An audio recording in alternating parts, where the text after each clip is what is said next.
পাকিস্তানের সামরিক বাহিনী নিয়ে ভারতের বিদেশমন্ত্রী এস জয়শঙ্কর যে মন্তব্য করেছিলেন তার প্রতিবাদে বিবৃতি জারি করল ইসলামাবাদ। পাক বিদেশ দফতর থেকে বিবৃতি জারি করা হয়েছে এবং জয়শঙ্করের মন্তব্যকে উস্কানিমূলক, দায়িত্বজ্ঞানহীন ও ভিত্তিহীন বলে উল্লেখ করা হয়েছে। সেই সঙ্গে গত মে মাসের অপারেশন সিন্দুর এবং দুই দেশের সংঘর্ষের প্রসঙ্গ টেনেও আনা হয়েছে পাক বিবৃতিতে।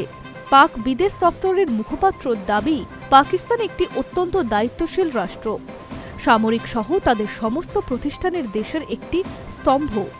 পাকিস্তানের নিরাপত্তা, ভূখণ্ডের অখণ্ডতা রক্ষার জন্য তারা দায়বদ্ধ। এরপরেই মে মাসের সংঘর্ষের প্রসঙ্গ টেনে বিদেশ দফতরের বিবৃতিতে বলা হয়েছে, পাকিস্তানের সামরিক বাহিনী কতটা পেশাদার, মাতৃভূমির প্রতি তারা কতটা দায়বদ্ধ, ভারতের আগ্রাসনের বিরুদ্ধে পাকিস্তানের জনগণের প্রতি তারা কতটা নিবেদিত প্রাণ, তা ওই সংঘর্ষের সময় স্পষ্ট হয়ে গিয়েছিল। এই সত্যকে কোনোভাবেই মুছে দেওয়া যাবে না। পাকিস্তানের সেনাবাহিনী এবং সামরিক প্রতিষ্ঠানকে উদ্দেশ্যপ্রণোদিতভাবে কাঠগড়ায় তুলেছে ভারতীয় নেতৃত্ব, দাবি ইসলামাবাদের। তাদের বক্তব্য, অভ্যন্তরীণ বিষয় থেকে জনগণের নজর ঘোরাতে এই ধরনের মন্তব্য করা হচ্ছে। তাছাড়া পাকিস্তানের মাটিতেও ভারত সন্ত্রাসবাদী কার্যকলাপে ইন্ধন দেয় বলে অভিযোগ করেছে ইসলামাবাদের বিদেশ দপ্তর।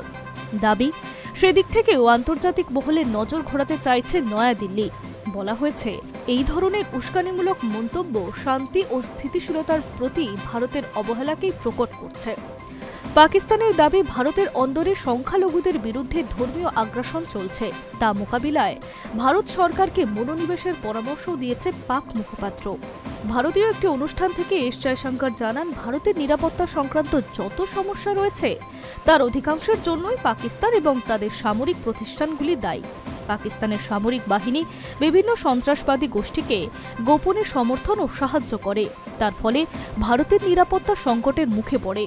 তিনি আরও বলেন, কেউ কেউ যেমন ভালো জঙ্গি এবং খারাপ জঙ্গির মধ্যে পার্থক্য করে, তেমনি ভালো সামরিক নেতা এবং খারাপ সামরিক নেতাদের মধ্যেও পার্থক্য করা অবশ্যই দরকার। Hi news network.